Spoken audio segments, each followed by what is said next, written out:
galąstuvėlis. O galąstuvėlis tai yra toks pastatomas, traukiamas. Šis traukiamas galąstuvas gali būti išimamas, išplaunamas ir vėl įdedamas. Iš tikrųjų tai yra čia karbidas, čia yra deimantas, iš tikrųjų matote apvalus. Čia yra karbidas, čia yra keramika, o čia yra dar žirklių galąstuvas deimantinis. Na ką noriu pasakyti, šitie galąstuvai,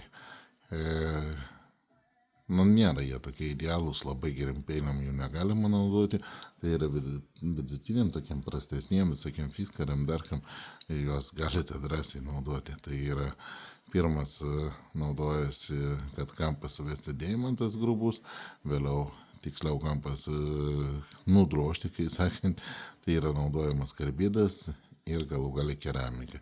Iš bėdos vieną keramiką galite naudoti ir geriem peiliam, nesugadinsit peilio, bet tik tai per keramiką, jokio būdo negalim per šitas traukti.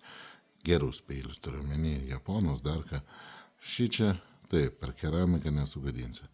Ir žirklės va, prispaudai su galiuku ir nustumi, taip truputį prispaudęs, kol įsižergi kelis kartus. Irgi pagalanda kažkiek, nėra ten profesionalumo, bet iš bėdos atsisukti galima.